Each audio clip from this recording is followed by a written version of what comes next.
Are you listening? This ain't no quiet thing. We're screaming out our lungs. Hey, are you listening? Hey, are you there? Hey, are you listening? Or do you just not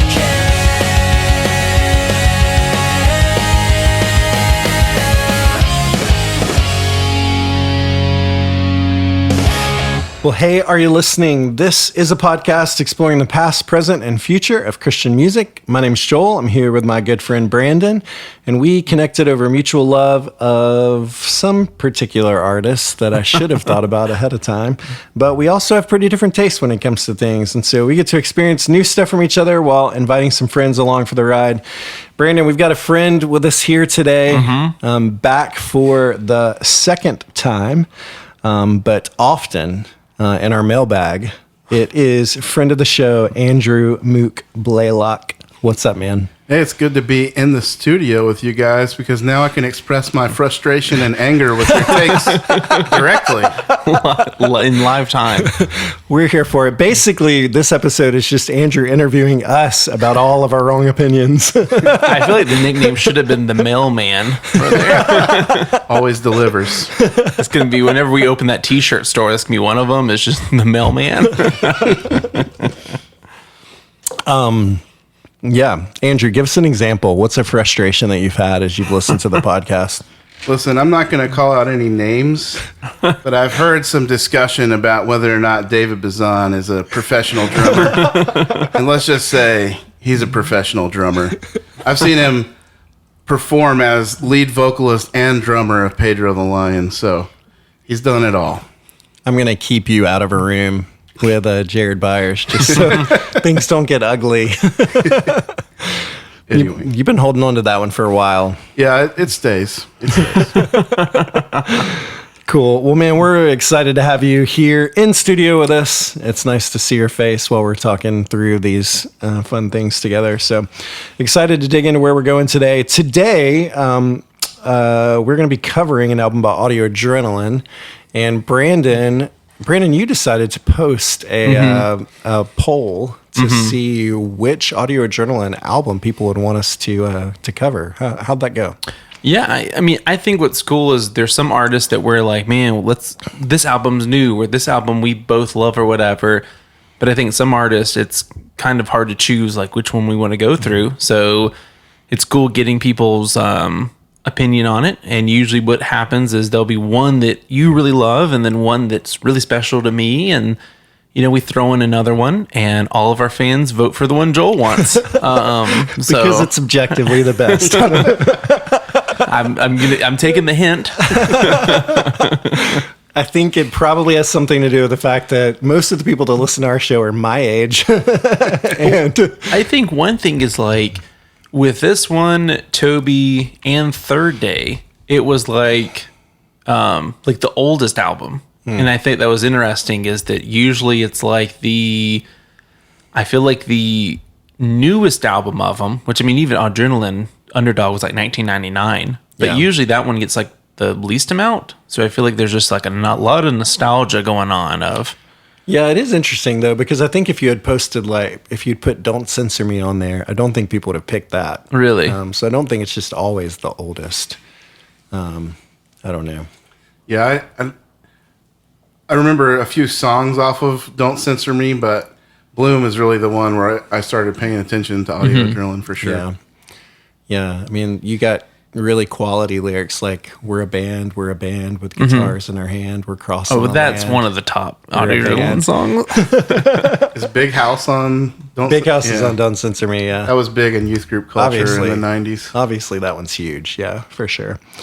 But cool. Well, I'm excited to talk about Bloom today, which will be really fun. And it kind of came down to Bloom and Some Kind of Zombie, which are also pretty different eras for Audio Adrenaline. So this is like a stage for them as a band. We'll talk about it in a minute, where they're going through a lot of changes musically, even members. And so, yeah, looking forward to digging into all that. But before we do that, it's time to check the mail. Check the mail. Check the mail. Who, what, when, how, why? Check So this letter comes from no one because I sent this letter in. I sent this postcard in. So the senior center I work with, we partner with an organization called EASE, and they help with accessibility for the blind and deaf community and the Low Country. So they offer resources to people in those communities as well as people who like are caregivers or just like serving the community and all. But their founder, Jewel, she's doing a fundraiser where you get to choose songs for her playlist for an upcoming, I think it's a 5K she's doing, but as well as the training for it. So you can pay, and whatever you put on there, she will put on the playlist. So it got me thinking, what do you guys think is the best and worst song to have on a running/workout playlist? Like if you were doing this fundraiser, what do you think is the song that you'd be like, oh my gosh, why did they put that on there? Versus, oh, this is a really happy, like it's on shuffle and it comes up. This is a question I've thought a lot about over the years because I have a few running playlists. I feel like it's so hard for me to actually get out and run that I have to have like good music to keep me going. And I feel like one of the most important things for me is tempo and like prominent drums. Because if I can't keep my feet moving at the pace of the drums, then I'm just going to slow down. So yeah, I think it's an important question. Yeah, when I used to play football, I would always have like a pregame playlist, and it had to be the right kind of songs to get you ready to go. So it's kind of similar. Yeah, to be honest, I've thought a lot about the right songs, but I haven't thought much about the wrong songs. So I feel like that one's going to be interesting. Do you want to go through and give some like options for like good songs first and then maybe come around and tackle the other side, or do you want both at the same time? Well, I'll tell you what, I can tell you the ones I put on the playlist. Because what Joel was off in Boston on a mission trip. He's got a random message from me essentially asking like 3 different things. The last one was just like, hey, what song would you add to a running playlist? And then I sent a follow-up text that was like, I promise this is not just a random question I'm asking like as your friend. This is a real question. And it's a perfectly fine question for a friend to ask a friend. So I think that the ones we put on there was you had mentioned Mess with Me or Hello Hurricane by Switchfoot. I had thought of Jungle in the City by Gable Price and Friends, to which Joel told me that was not a good running song. I did not say that. Jewel, not Joel. Sorry. Jewel. I just J-E or J-O. I'll do that for this. So we added those 2, and then as well as for Jordan, I added It's Corn by Tariq and the Gregory Brothers. It's a classic, Stone Cold. I can tell you, I think that for me, a good one to have on a running playlist or workout is Mouth Like a Magazine by Showbread.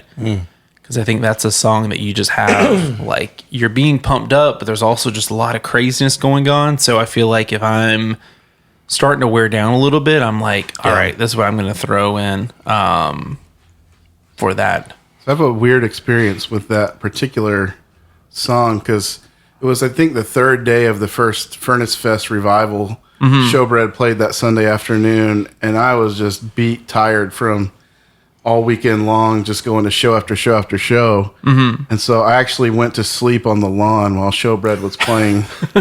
So I guess I had the opposite experience with that, but I think that was just because I was really tired, not because it was not pumping me up. Man, you missed the like epic moment of that set. I got to experience it out of body while sleeping on the grass by the pond. Yeah, I think this is kind of hard for me a little bit because I feel like there's so many options. So I'm gonna have a hard time like nailing it down to like one option. And like I said, I feel like BPM is pretty important. It can't be like too fast, but it really can't be too slow. Like I would honestly struggle with It's Corn because it'd be like too slow of a tempo for me to like keep moving to. I feel like Death Cab for Cutie is a great band for me to run to because they have really steady and like standout drum beats that are just easy to keep moving to. But as far as Christian music, I'm going to give a few examples just because I don't know if I can narrow it down to one.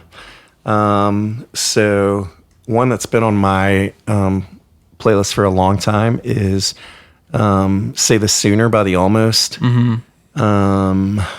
There's a great band that was on a great record label.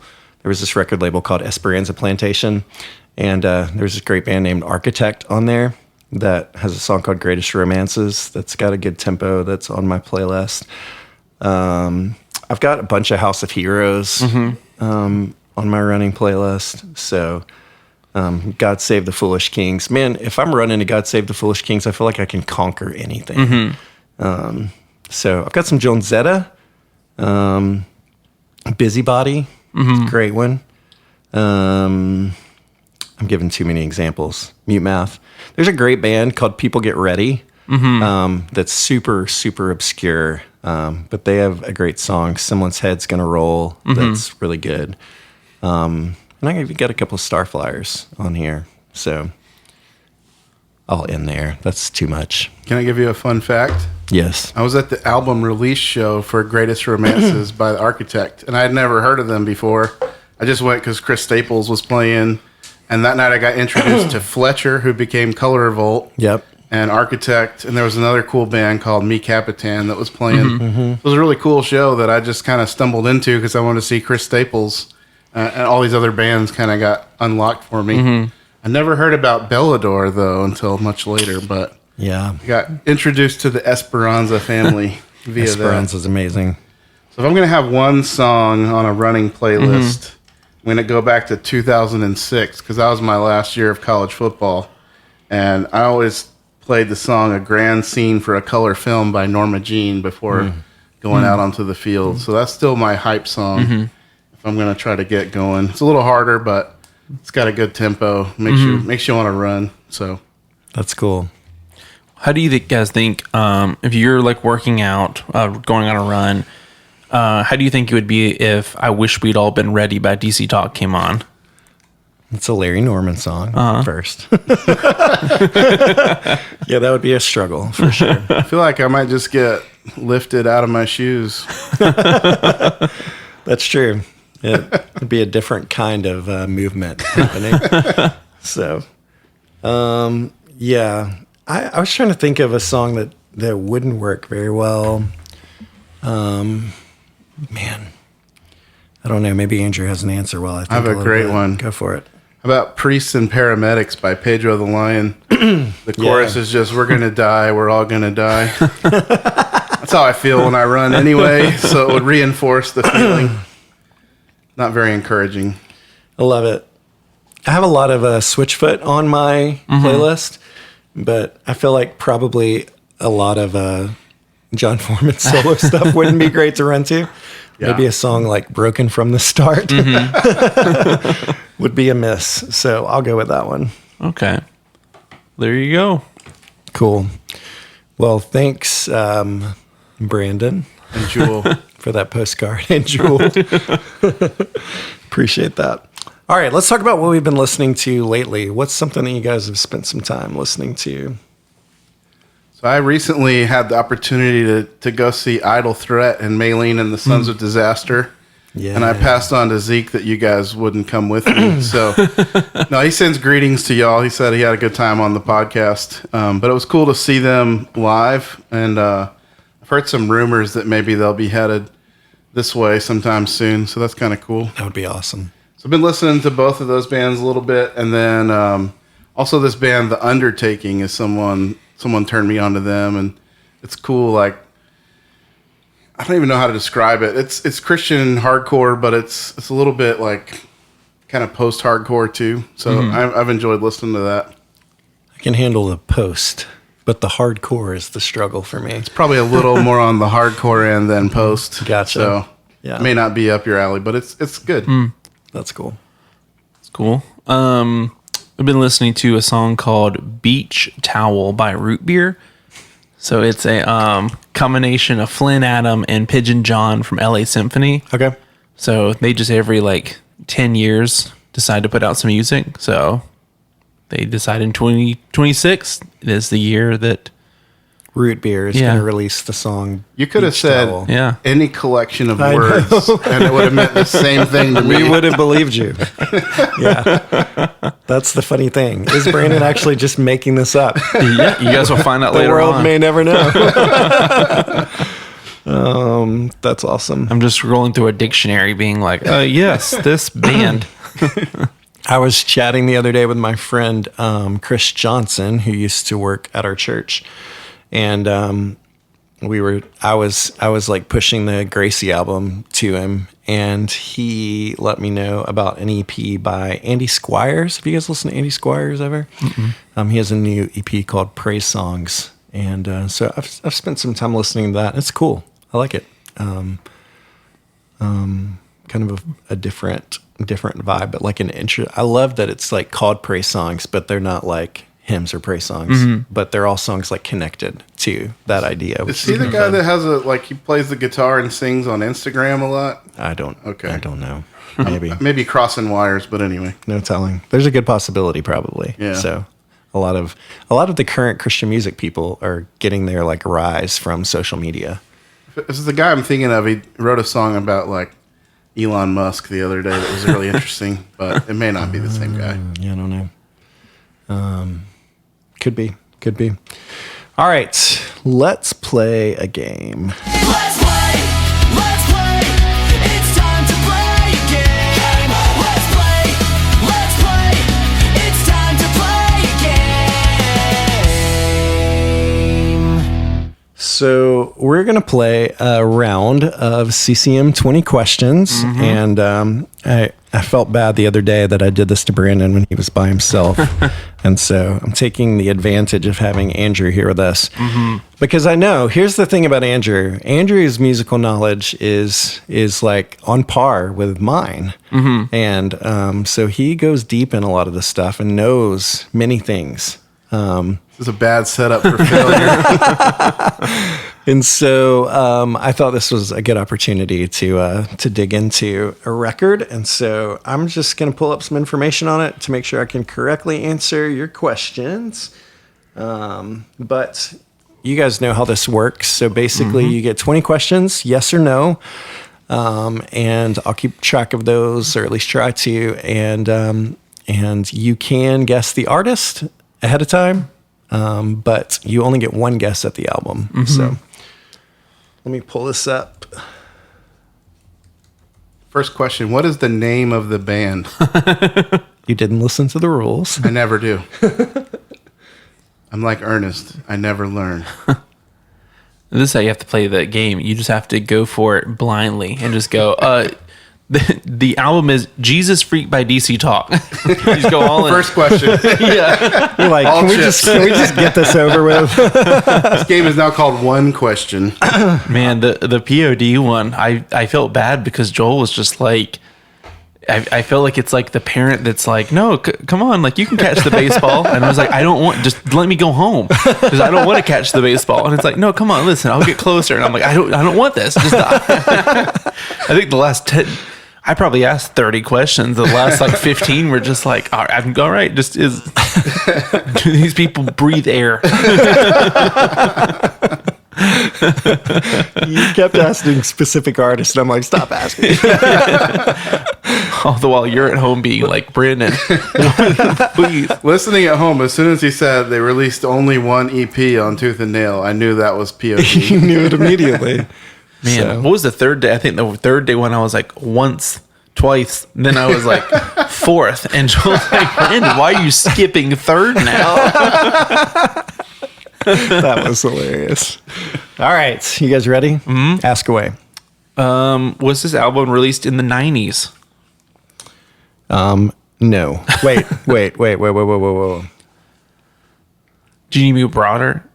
Was it released after the 1600s? I'm so sorry. Yes, it was. Oh, that's good start. It was released. There's in only the- 5 million to choose from now.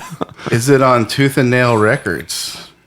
Yes, this album was released on Tooth and Nail Records. Did this band, was this the only release on Tooth and Nail Records from this band? No. Do they have a female primary singer? No. Is this band still active today? Yes. Would you describe this band as a pop punk band? Or a punk band of any variety? I would not describe this band as a pop punk band, but certain people that I know might describe them as a pop punk band. I'm going to say no. Okay. Interesting. Is it? Are they? I feel like I always have to explain what I mean by this. Is it like solo? Like, is it known for just like it is like Toby Mac, not like a DC Talk, but is it known as just the one guy is the This person? this is a band. Okay. So no.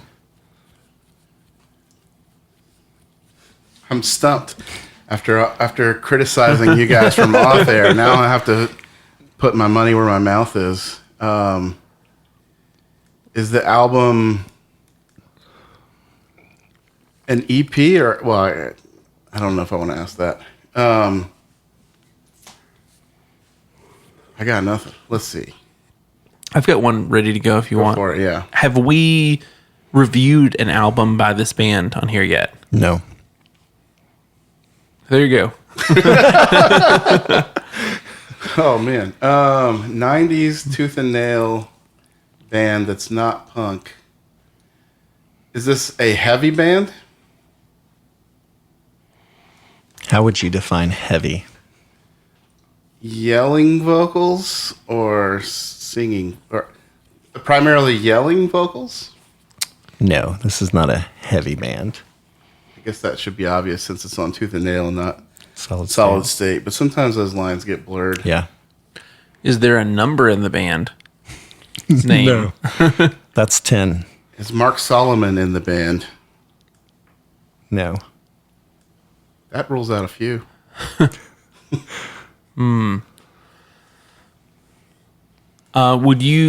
Is this considered to be like their most well-known album? No.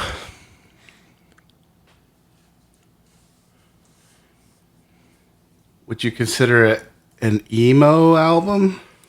I would consider it an emo album.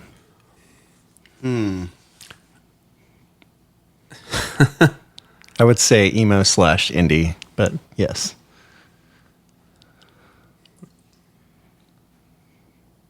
Is I don't want to guess a band necessarily. 90s. So it's probably around the turn of the century if you had to think about it. Gosh, this should be like in my wheelhouse. There weren't that many emo bands on Tooth and Nail. I'm guessing it's not the Juliana theory because that's not really what I would think of as CCM. You got to put it in the form of a question. What is the Juliana theory? But people are still asking that question to this day. That's true. Is the band Further Seems Forever? No. Okay. That's what I was going to ask. You stole it right from me. Oh, man. I feel like I'm going to ask too many questions and run out. Emo albums, late 90s. Is this band still with Tooth and Nail? No. And they're still active, you said, right? Yes. Is it the Juliana theory? It is the Juliana theory. That's 15. So is it Understand This Is a Dream by the Juliana theory? Look at you boldly going and just going for it. Yeah, I don't care. Yes, it is. Oh, man. Yeah, that's what mean, I was thinking. Congratulations. I don't think Brandon's ever listened to that album before. I couldn't name a song. I'm glad I didn't miss on that one, considering that's one of my favorite albums. It could have been Emotion is Dead. Nah, I think that one's probably post 90s. Yeah, it is. It is. So you really only had that one option. Yeah, it came out in 99. Yeah. So, yeah. That's why I was like, yeah. But great record. Great record. Holy cow. We got to see them play that whole record through at Furnace Fest. Yep. That was really cool. fun. So I thought that's a great, I feel like, clarifying question for 20 questions is, has this band played in any of the incarnations of Furnace Fest? That's true. Yeah. So All right, you guys did it. Congratulations, Brandon. You carried the torch, man. It's really good, really good. All right, I feel like this is like Who Wants to Be a Millionaire, but instead of one question, I just say, "Hey, well, I got you on the line. I got a couple. Can you give me a couple more?" all right. Let's transition and talk about what we're talking about today. So we are here to talk about the album Bloom by Audio Adrenaline.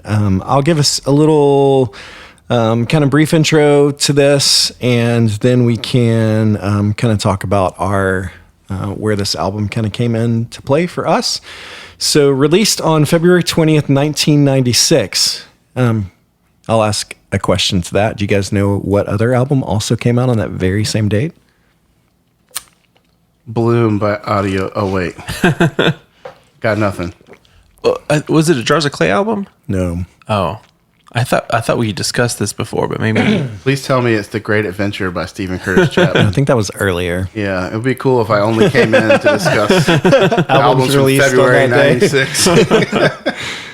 96. No, it was the Newsboys. Take Me to Your Leader. Same day released. I remember seeing those albums like promoted together, which is really interesting. So, Do you have a favorite? Like when they came out, did you have a favorite between? definitely Bloom. Yeah, Really? yeah. So, I mean, I like Take Me to Your Leader, but Trying to think if I had them on cassette or CD. I think I had them both on CD. yeah, That would have been. I had Going Public on cassette. I'm pretty sure I bought both of them that day. So it's kind of fun. So when it was released, Bloom became the breakthrough album that transformed Audio Adrenaline from one of Christian rock's rising bands into one of its biggest names. Recorded across several Tennessee studios, including the legendary Ardent Studios in Memphis, and produced primarily by John Hampton, known for his work with the Gin Blossoms and the Replacements, which I think you can hear the influence of on this record. The album also featured production from the Goatee Brothers, bringing a polished yet energetic sound that balanced alternative rock, post-grunge, and pop.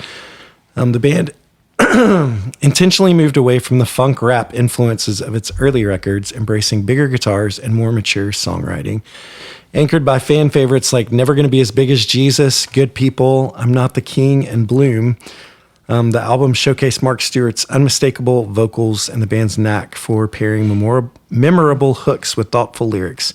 Bloom became Audio Adrenaline's first gold certified album and remains one of the defining releases of 90s Christian rock. There you have it. All right. Where did we first get involved in listening to Audio Adrenaline?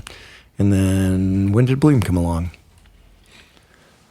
Honestly, Bloom was probably my first real access to the band. I know they had other stuff come out before, but Bloom was probably the one that we owned, at least. That, you know, it was weird growing up. My brother would get some CDs and I would get some CDs, and they would be kind of our CDs, and then we would share some. But I remember he got Bloom, and so he would play it all the time, and I really enjoyed listening to it. And I remember when I first saw him play it live, but I know at some point I did and enjoyed doing that too. Yeah. Brandon, what about you? I think with Audio Adrenaline, I think I just grew up with Big House in the background and I didn't know it. I just knew it as that song that, like, why do they keep playing that? I think with Audio Adrenaline, it was, I think their greatest hits was like $5 at Family Christian. And I picked it up and was like, man, this band's really cool. And so I just dove into that one, which I feel like it's probably a good place to reach in when people are like, here's the best songs this band did. So here. And so it was cool diving into that. And I'm pretty sure that Bloom was the first like full album I bought of theirs. And I was at the FYE up in Concord Mills Mall.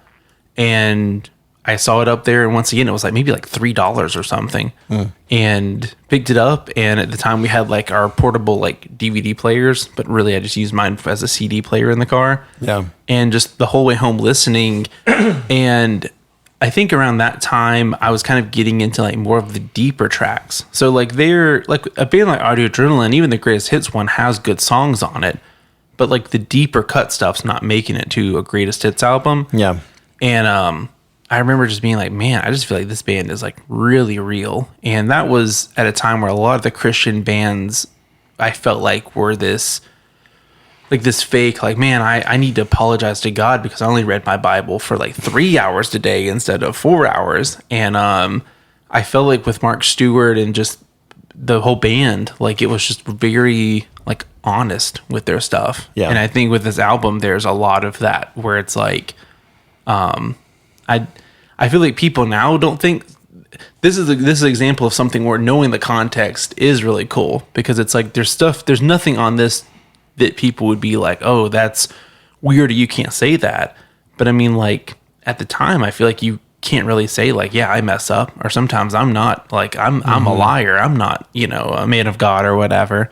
And but yeah, so Yeah, I think for me, I think the first Audio Journal record that I ever picked up was Don't Censor Me. And it was probably the Big House, like, hype or whatever that kind of got me to pick that up. I don't remember the moment that, like, led me to buy that record.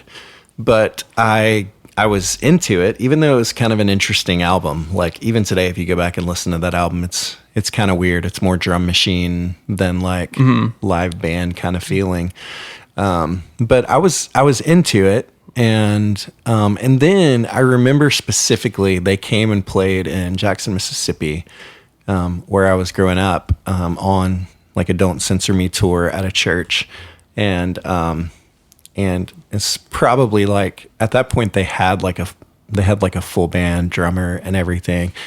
And I remember that show just being like, so at least, man, I don't know how old I was when that record came out, but I was probably 9th grade or something. And it was just the right moment for that album for me. And it worked really well. And I remember that concert really well and loved it. And so then when Bloom is coming out, I'm sure I heard like the single ahead of it, Never Gonna Be As Big As Jesus. And I was like, oh, this is interesting. It feels like a pretty big step forward, at least like production wise and stuff. And so I was like a day one purchaser of Bloom and Take Me to Your Leader by the Newsboys.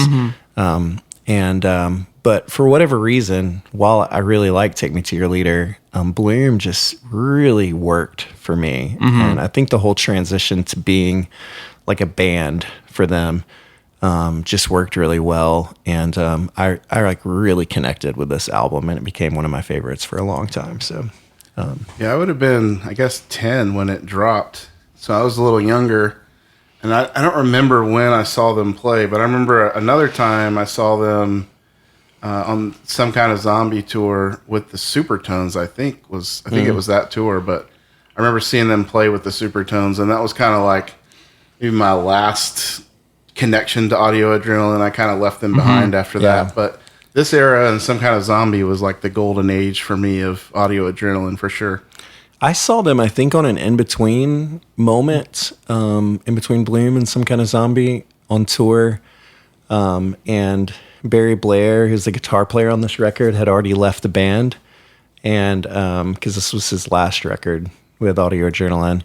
And so Brian McSweeney from 7 Day Jesus filled in as the guitar player for Audio Adrenaline for a while, which Brian's like an incredible guitar player and an amazing vocalist. But I remember seeing them on tour, and yeah, I don't know but it was a big show. Like this was like them like touring with DC Talk or some kind of big. It was like a stadium show versus like the first time I saw them was in like a little church somewhere. So yeah, good times. All right, you guys want to get into it? Let's do it. Okay, so track number 1 off of Bloom by Audio Adrenaline is Secret. What do you guys think about Secret? I like it a lot. I think it's a really cool like opener, and I think that I like the effect it has on Mark's voice. Like this, you guys should have gone first, so I could just be like, yes, that's what they did to this voice, instead of being like, yeah, his voice goes blah blah blah blah. I like that. I think too it it kind of starts, I think, where a lot of the tracks on here is that there's this there's a lot going on. Like this one, you have it's going, then it kind of goes down and quiets, and then it has this big build to the end.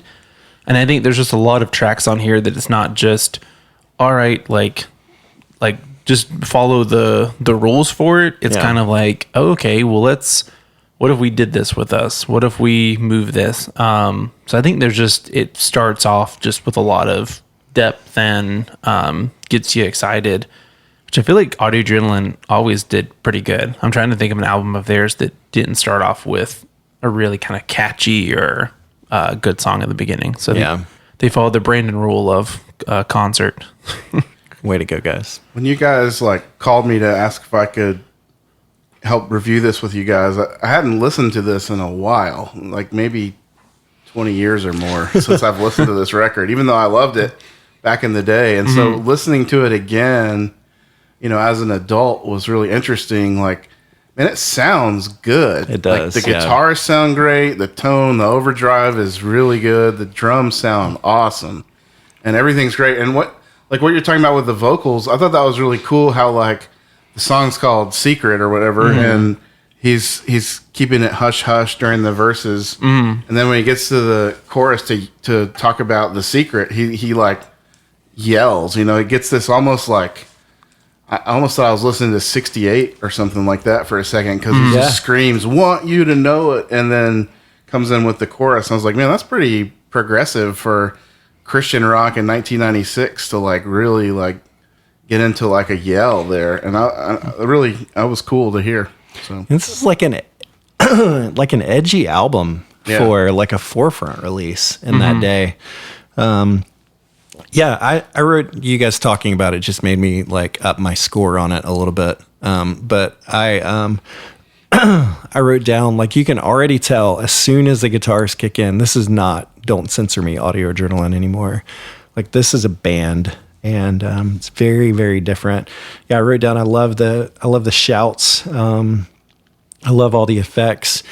One thing that stands out to me, I don't even remember thinking this in the past, but one thing that stands out to me listening to this whole record is Mark Stewart's vocals, which I don't think I ever would have told you that he was a great vocalist. For whatever reason, you certainly didn't get a vibe of that from Don't Censor Me, when he's just kind of having fun and talk rapping or whatever most of the time. But his vocals on this record are good, and really melodic. And I think listening back to it, for me, that's one of the things that impressed me the most, that surprised me. Yeah, and they're varied too. He has different styles of singing in different places. It's pretty cool. Yeah, it really is. I thought this was a good opener. It set the tone. It introduces things that I love about this record, like the organ. There's good organ on every track on this album that stands out. I think it's a good opener. I like it. That's true. Sorry. I thought the next one, Never Gonna Be As Big As Jesus. How'd you feel about this one, Andrew? So to me, the first song caught me off guard as a little edgier than I remember. Yeah. This song kind of hit more of the classic Audio Adrenaline tone I was remembering in my mind. So it has that creamy guitar overdrive that's kind of like a classic, almost like a 70s rock tone. Yeah.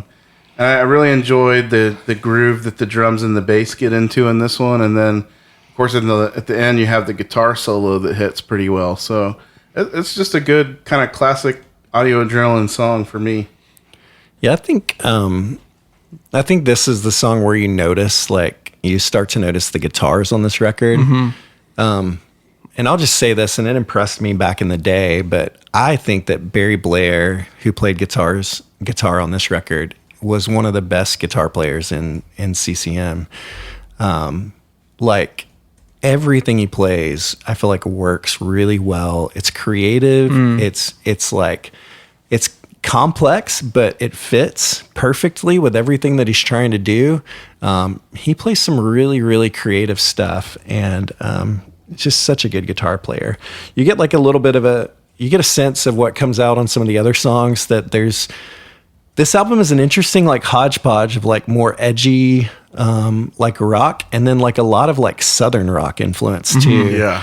Which is, I love that about it back then, because those were both genres that I dug a lot. But yeah, I think this is like a super catchy song. This is objectively a much better song than Big House. So it makes sense that like this was like the single for this record. You could tell the progression and the growth, I feel like, happening of just even producing a single for them. Like, yeah, I think it works really well. I really like the like organ sound that like hits throughout it. It's just another example of how there's like these little things going on with the songs. I think too, I don't know how you guys feel, but I feel like this is probably on the Mount Rushmore of Auto Adrenaline songs. I feel like that's coming from whether you're someone who loves Big House or, like you said, thinking like, oh, I think this is like, I don't want to put words in your mouth, but like better than Big House. Yeah. So I think it's cool to listen to it and be like, man, I wonder at the time if they knew that this was the song that was gonna, people were gonna love. Because I think out of all of these, I'm trying to think, there's like one or two that show up on the greatest hits one, but I feel like that's the one that's, if you only chose 5 songs to show someone of Audio Adrenaline, you're choosing Never Gonna Be As Big As Jesus. So and you can imagine the pressure of like putting out a Don't Censor Me album, which you probably don't think is going to end up being like super popular. And then a Big House like catches like wildfire in the CCM world, and every kid's singing it at camp, and like it just becomes this thing. And then you're like, okay, we're making a new record. We've got to do that again. Yeah. Like that's a complicated thing to try and do. Like Big House was a thing. Like I probably heard it sung a cappella by other people before I even heard. It was like the Baby Shark of the CCM world in some ways. Yeah. It was. So yeah, trying to like capture that energy and do it again and make it better. Like I feel like they did it better. Of course, it didn't become what Big House was, but I certainly think it's objectively a better song. For sure. So, yeah. All right, track 3 is Good People. Brandon, what'd you think about Good People? I really like the guitar, and if, for whatever reason, I think like I remembered it as being just a very like cheesy track back in the day, but I think that's because I was used to listening to, oh, here's their greatest stuff, and so I literally wrote down Brandon might think the lyrics are cheesy. So yeah, I thought, but it wasn't as cheesy as I thought they were going to be going into it. I think this one does kind of feel like a filler track, like in my opinion. Like I think if we were going to make a list and say, hey, there's 3 songs to be cut off of this or whatever, I think this is one I would put into, okay, I think this album doesn't suffer without it, but to me, this is the Trojan horse of the album. I just saw the Odyssey, so it's fresh in my mind. But like it sneaks in as like this kind of cheesy, bright, happy song. But it's actually talking about something that's actually spiritually pretty deep. Yeah. And like this idea that you could find connection with people through the Holy Spirit who are outside of your tribe. Like that was not a very popular sentiment. Like to say I met a Catholic priest, and like there were some Protestants who would find that to be challenging. And so I really thought it was kind of a cool song. And in my mind, it also kind of, it associated with me a song that David Bazan wrote on his second solo album called People. And in that song, Bazan's reckoning with, he grew up in evangelicalism, and that was kind of his tribe. And then he left the faith. But what he was trying to say in the song was like, there's still good people there. And this is kind of a sadder song when you think of it from that angle. But there's the common thread of like, we can recognize that there's good in people outside of our tribe, and see, God at work in people's lives, even in His common grace to people outside of the faith. But I thought that was kind of a tough topic to tackle. Yeah. And what is really kind of a lighthearted, fun little rock song. Yeah. So I rated the song 5 out of 5. That sounds about right. This is one of my favorite tracks on the record. Probably because I was a really big Gin Blossoms fan, and out of all the tracks on this record, this sounds the most like a Gin Blossoms track. And so I love the vibe of it. I think the guitars on the chorus, it's complicated to even talk about, but there's obviously like a strumming of guitars, but there's a like lead line that's a very like Gin Blossom-y thing to do, where they're picking on top of it, and I think it's super effective and it works really well. I love the vibe of it. I love the feel of it. It does have like a kind of a happy feel. It's like leaning really big into that Southern rock, like Gin Blossom's world.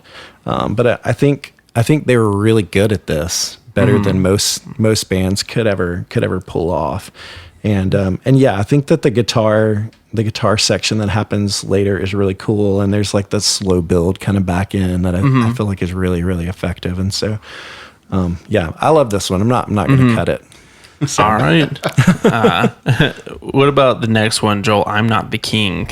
Yeah. If you were the king, would you cut this or keep it? No, I would keep it. I would not cut it.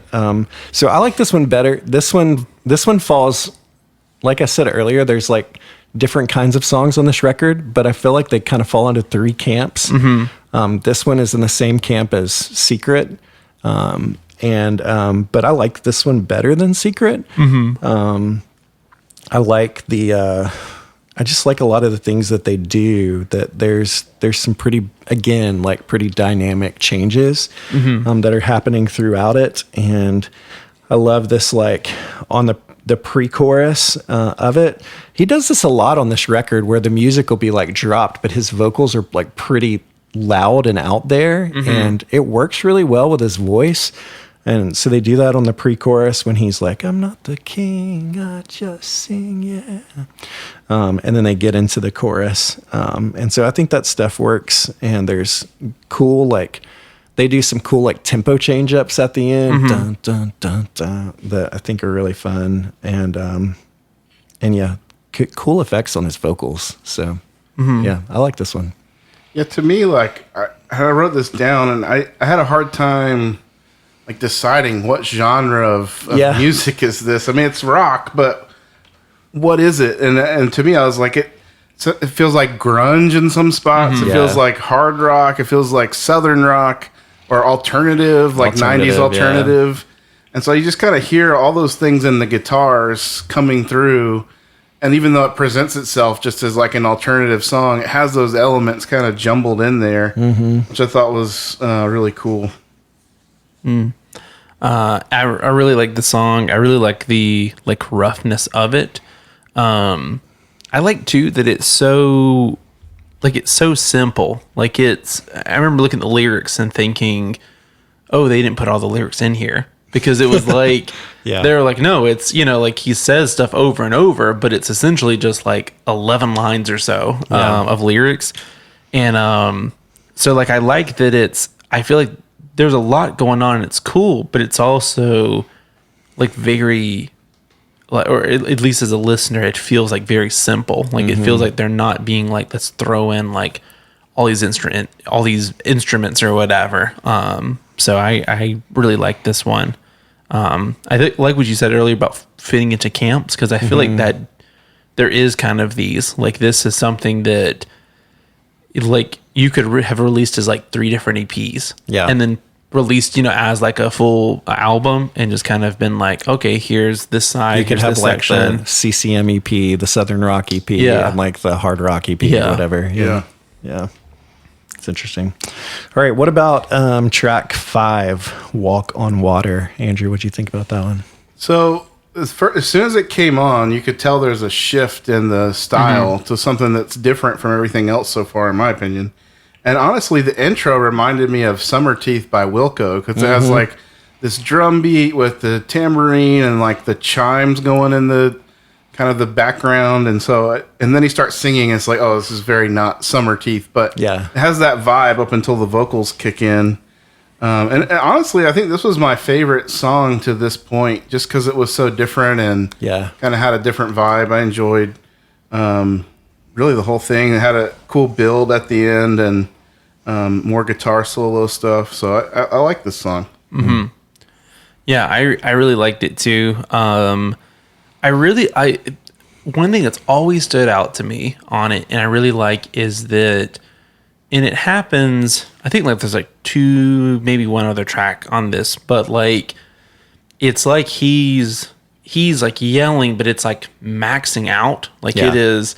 It's peaking, yeah. Yeah, like I really like that because it just makes it feel like real and just like unpolished. Yeah. And I think I appreciate music where like there's stuff I enjoy, like a Toby Mac album.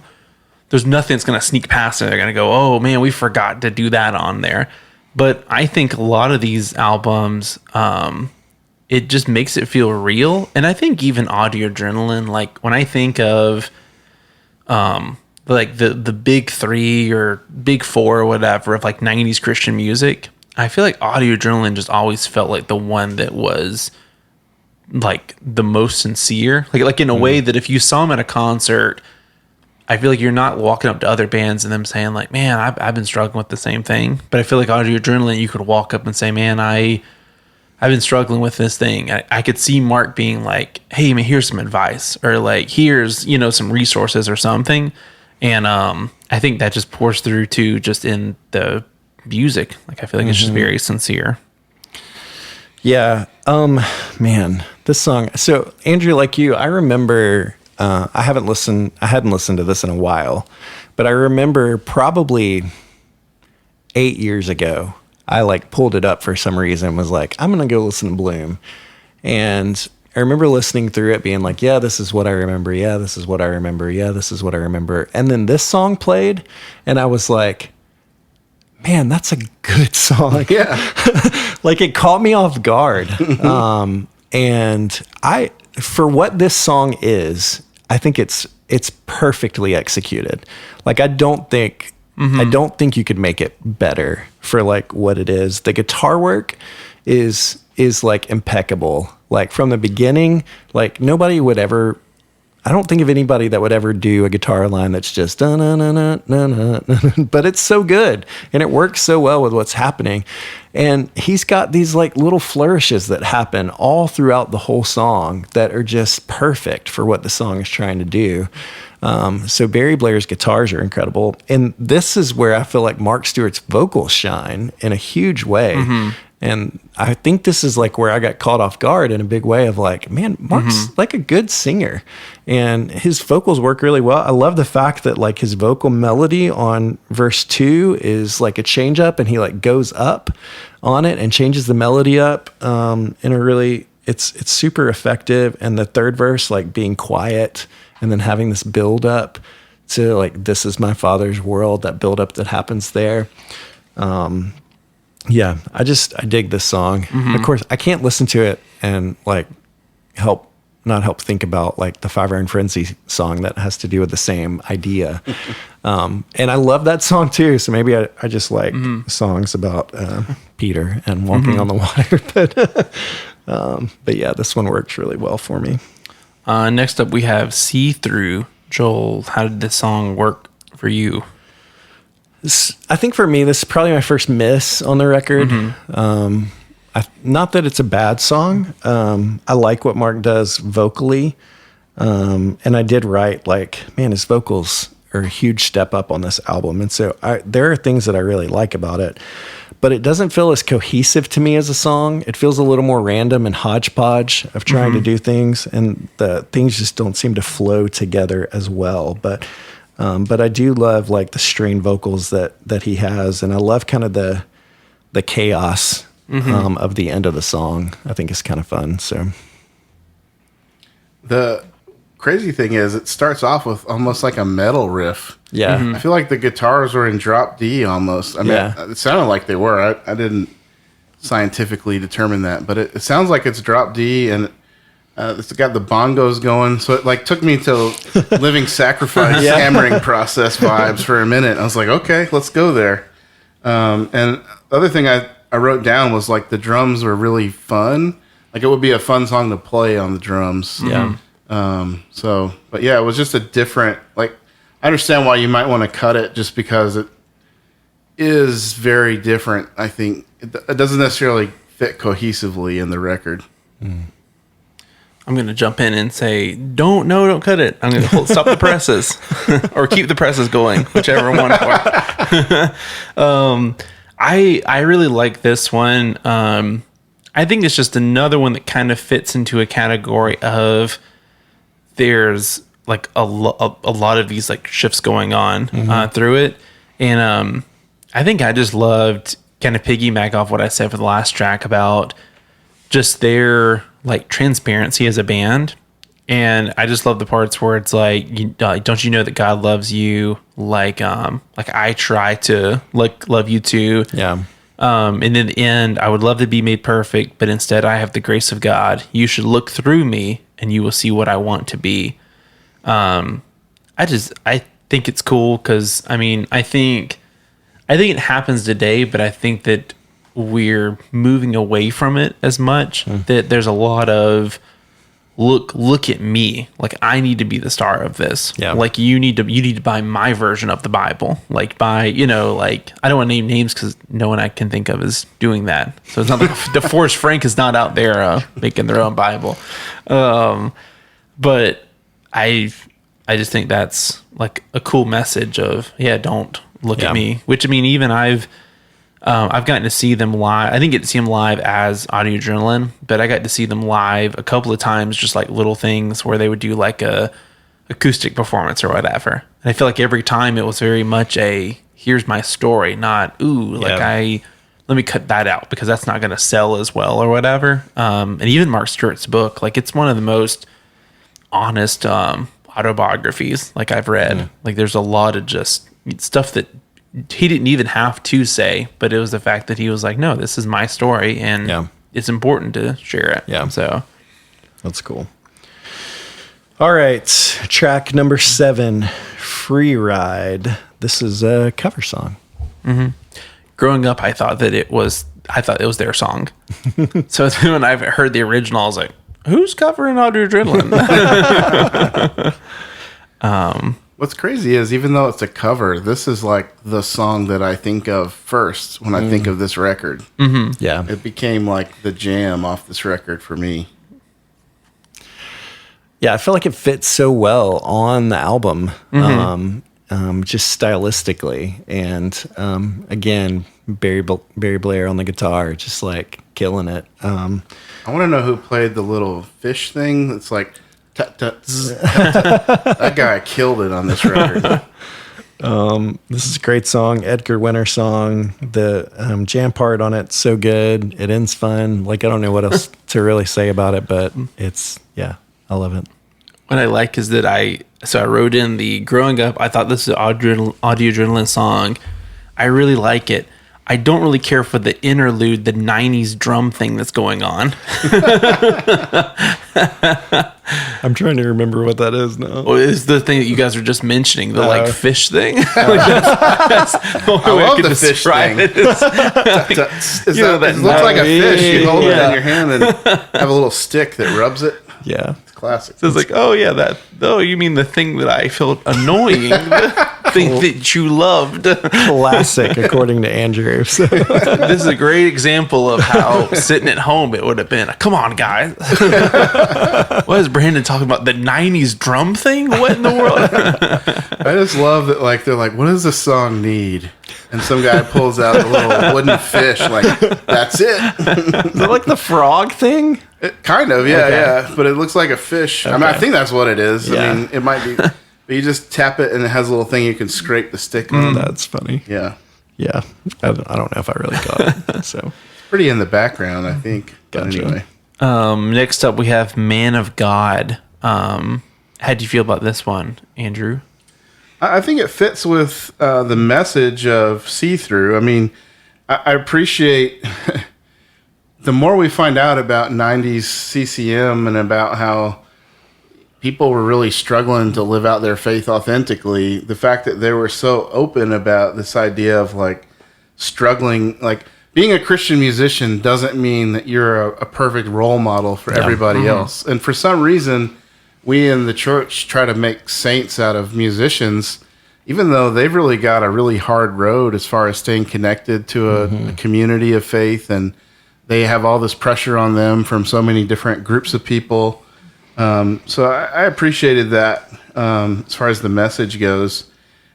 To me, this is where the record sort of takes a little bit of a shift towards more like almost like 80s ballads in a way, where the songs are kind of like telling a story a little bit.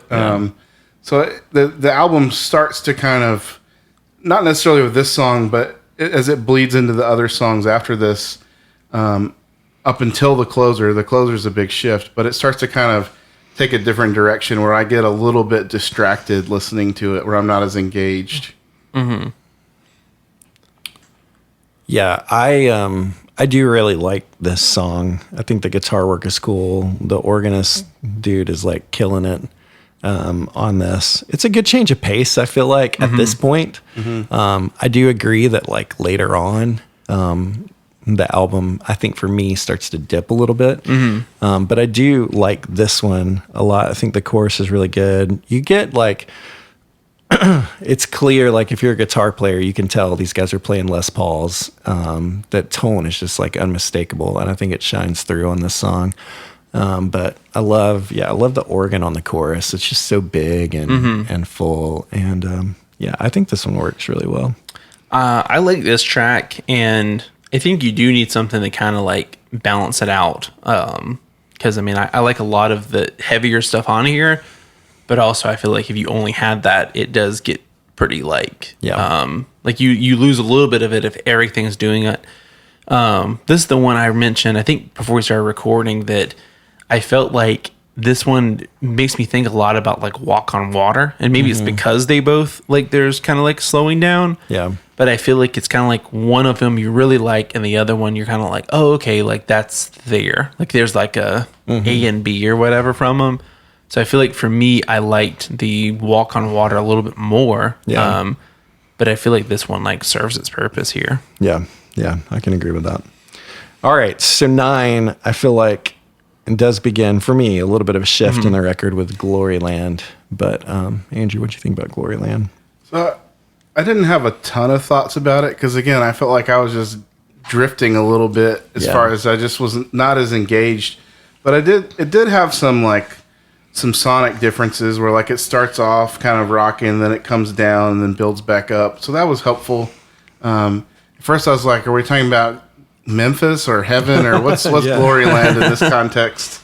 So that was an interesting kind of thing to think through listening to this one. I think, as I've said, Adrenaline is very sincere. But I feel like this song goes over the line into cheesiness. With it, like you almost, I feel like you almost, I listen to it and I almost keep waiting for it to be something where you realize, oh, they're poking fun at like this or whatever. It kind of made me think of like sometimes you'll see someone that wears like I was talking to one guy one day about like cheesy Christian t-shirts, but then in middle conversation I started thinking, man, this guy, he might have one of these t-shirts at home. So it's like, I don't want to say that. And then him be like, you think that's bad, or when it's really just trying to like joke. But yeah, for me, I feel like it's just a little too much cheesy going on. Yeah. It's not my favorite tune. I think it's good, but it does, like, of songs like this on the record, this one doesn't work as well as the other ones do for me. I just don't feel like it fits as well. The end of the song's fun, but yeah, it's not my favorite. So, what about Jazz Odyssey, Joel? Was this your favorite song? So Jazz Odyssey, I like miss songs like this on albums. So it's terrible to say, but the thing of doing the random song on the 90s on a Christian record, like, it's probably nostalgia, probably pure nostalgia for me, but I miss the Jazz Odysseys. Was it track 6 that Five Iron Frenzy used to always make? Like a silly, stupid song? Yeah. I had to check and make sure this wasn't song 6 when it came on. I'll be honest though, like listening to it, because this is basically them just goofing off in the studio, like improving. You're sitting there thinking like, these guys haven't been playing as a band like this for like very long at all. but they're like really good musicians. And so even their little improv in the studio, I'm like, okay, yeah, that's cool. That was my note. I said it reminds me of the box from Goaty Hook, but with like really high quality musicianship. I was like, dang, these guys can play. It's stupid, but it's impressive nonetheless. Yeah, it's kind of fun having Mark just sit there and then be like, wait a second, this is a little too much. This is a little too much. Yeah, I like that. I think that I'm a sucker for throwing my phone down. Like we talk about like the interludes are all like the bonus tracks and all. Yeah. Like because just like live, like I feel like there's people that if you heard this live, you would be, oh, this is so exciting. Like you expect to hear like this track or that track or whatever. I really wished that when I saw the Kevin Max version that they would have played this live, but they didn't play it live. Because Kevin could have like freestyled vocals super weird. on Yeah, top of that. he could. Yeah, I think it's fun. Track 11 is Bag Lady. What'd you guys think about Bag Lady? To me, this was like they had to fill their quota of 90s Christian songs that tell a story about some downtrodden person who meets Jesus, and I don't know. It was fine. It just wasn't. I didn't need it. Yeah, I think it goes back to the beginning. This is a song that I think you could maybe take off of there, or maybe just like choose kind of the one, because I feel like you're already kind of like addressing. I will say that I think the first verse, I could see someone either kind of being eye rolling, or to me, I thought it felt real. Like it didn't feel like okay, we all came in agreement, this is the best way to say this. It almost felt like this is just Mark being like, this is a conversation. This is how I would describe her, with like her hair looking like this, or with like this, like the girl they mention. And, so I mean, like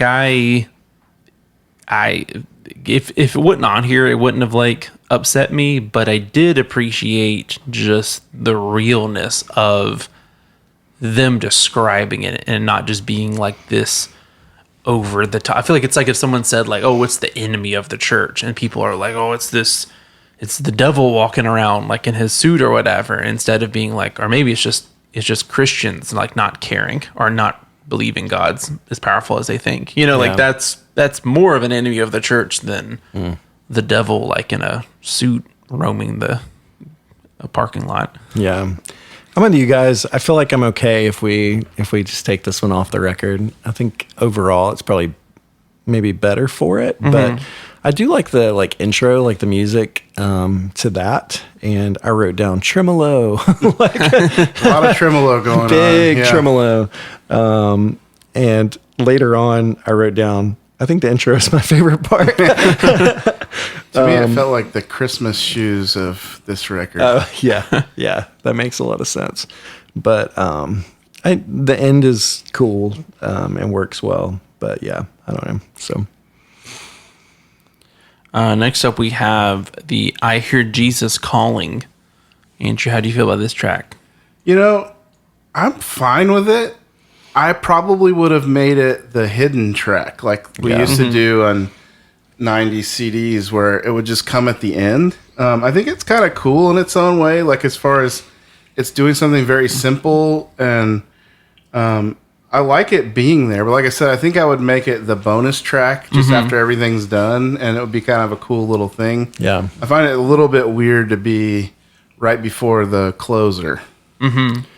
Yeah, it is awkwardly placed, for sure. But I think I'm with you. Like I don't dislike it. Apparently, I was looking into it. This was like this was just a demo that they recorded, just kind of for fun, and then they decided to just put the demo on the album. And they probably like telephoned it a little bit to bring the quality down. But I like the lo-fi sound is interesting, and I think his vocals are good again on a song like this. And so I I wouldn't put it where it is like you. I feel like, yeah, last track or even hidden track just to be something different. But I don't hate it. I think that I think it would work as a hidden track. I mean, I really enjoy the demo. I'm glad you said that because I was like, oh, this sounds like a demo. I think it would have worked better too if it was just like a verse and chorus, or maybe you just did like verse, chorus, and then like a little intro. Like if you kept it to 1.5 minutes, I think even where it stands, it would have been good if it's like, I don't know, like at a concert. I'm sitting there thinking like if you tried to play this live, I feel like you'd probably have to do it just like acoustic. So it's kind of weird to then go into memoir after that. Yeah. But if this is something that you just had the tail end of a song and it's there for like a minute or so, it builds more than you're sitting down. Like instead of you're getting up ready to go, you find yourself being like, well, I guess I'll sit down because we're not over yet. Yeah. Is that kind of how I felt with it? Yeah. It'd be cool if they added like some gang vocals the last time through or Yeah. something. It would add an effect to it, I think. Yeah. That's a good call. All right. Final track, Memoir. How did this work, Brandon, as a last track on the record? I like this song a lot. When I first got this album, this was the one that I gravitated to the most. And I think it's just because I'm like, oh, this, you can do music like this, that you're doing all this different stuff going on and all. Yeah. Because I just love how you have this kind of like opening, but then you have this shift to where it's like the bridge is not like, it's not like a 20-second thing. Like I don't know how long it goes on, but it almost feels like it's a minute long of Mark saying that, and then is it Will that's yelling back at him, or I don't know. so I don't know, but like there's a guy yelling back, so it's like him being like, like him making a statement, but then the guy yelling like, in support of that statement or whatever. So I really, really liked the track. Like I feel like this would be really cool to hear live. Yeah. That's what I said too. It's like it feels like being in concert with Audio Adrenaline. And I like I said, I kind of drifted for a while. I think this one brought me back, and it has it's kind of a full circle moment because it gives you the reference to the album title, Everything is in Bloom, and it just kind of just reminds you, hey, this record is really good, and just hits everything out on a high note. So I do think it's a good closer, even though I want to move a song to be the hidden track after. Yeah. I think that makes sense. Yeah, I like this one. They do play a lot with production on this one, which I think is kind of fun. There's a lot of random like far pan stuff that happens. I was listening to it on headphones, and this was the track where that like stuck out to me the most. I kind of felt like listening to this, that this was a little bit of like a forward look to Some Kind of Zombie. It feels like a song that would be on Some Kind of Zombie. And so you could almost hear, I wonder if this is like the last track they wrote, like the last song they wrote for this album. And they were already kind of thinking like a little bit of a different direction. The end of the song rules, like it's super cool. Yeah, so I think it works as a good closer for this one. So, all right, that's it for Bloom by Audio Adrenaline. So let's talk through closing thoughts that we have. And this is probably the first time for all of us like listening to this in a while. So overall, like how did it hit you after so long of a distance? I think it was cool because I listened to it a ton when I got it, and I feel like I ended up gravitating more towards probably like Hands and Feet, and then like the worldwide album they put out. So like I gravitated more towards that, as well as probably Some Kind of Zombie. So I feel like this is probably even in the, I don't know, 16 years or so, or a little bit longer that I have known it. But I think it was cool because I think, in all honesty, whenever you used to say, oh yeah, Bloom's my favorite, one of their albums, in my mind it's kind of like, oh, well, have you tried the other ones? Like the other ones are pretty good. But But I can definitely, going back, like I appreciate it a lot more than I used to. And even some of the tracks that I used to skip, like a Walk on Water, I was like, man, I really like this. And then the tracks that I loved back in the day, I liked even more now. So I feel like for me, it like when it was good, it's like really, really good. But I think that it just gets weighed down by probably about 3 or so of the tracks that I could have like done without. So I think for me, it's sitting at like a 3.75. Cool. Yeah. Yeah, so picking this up to listen to, I expected like sort of nostalgic feelings and like I had a fun time listening to this as a kid. But I didn't expect it to be as good as it was like musically. Like there's so like everything's high quality. Like the drumming is great, the bass playing is great, the guitar playing is great, the organ's great, the vocals are great. Like it's just really well made and well written. Even if it's not the style of music that I spend most of my time listening to, it has such quality elements in it. And, you know, we mentioned a couple songs that might be abbreviated from it. But, you know, overall, I was just really, like, surprised at the diversity of sounds. Yeah. But it also it feels mostly cohesive, like, as a style that is almost unique to them in some ways. Like, it's you hear it and think, oh, that's Audio Adrenaline. And so I was really, you know, I'm taking more of a subjective way of rating it. But to me, it feels more like a 4-star 4 out of 5 album to me because it was just better than I remembered in some ways. Yeah. And I think that says, for me going into it, I think that says a lot because I feel the same way because if anybody asked me what's the best Audio Adrenaline album, I'd say Bloom Every Day.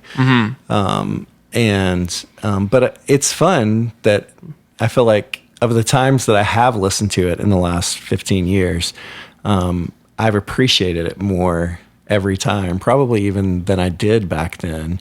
And you didn't get a lot of like major CCM artists like having this kind of creativity and musicianship in a band, especially I feel like in the transition that they were in musically. Because they just never really done a sound like this before. And yet, so for them to like pull it off so well, I feel like is a pretty incredible thing. And so, and I really like, I do like Some Kind of Zombie a lot. And I haven't spent as much time with later Audio Adrenaline, honestly, but I don't think that they ever after this, like were able, I'll just say guitar wise, like they've never had guitars like this since this album. The guitar playing on this record is just impeccable. And I think all the musicianship around is really, really good. So I don't know. I'm interested to listen to more later stuff and even to go back and check out Some Kind of Zombie. But I know that, for me, when I listen to Some Kind of Zombie, I miss the guitars of this record. So, for me, when you guys talked to me about Secret, I raised my score on it, which is going to raise my score a little bit for the record, but I'm going to give it a 4.2 out of 5. Okay. So, yeah, I like it. You just had to top me. Sorry.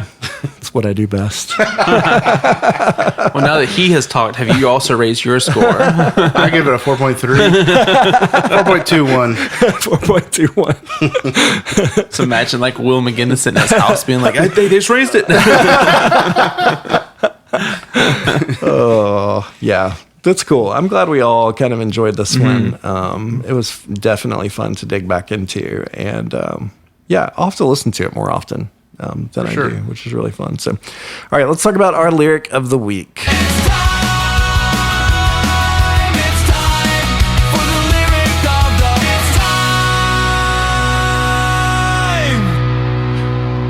time. So I'll be honest, I was listening to this album on an airplane and didn't have good internet, so I couldn't really pull up all the lyrics and dig deep into them. So I just went with Walk on Water And so I'll just read these lyrics.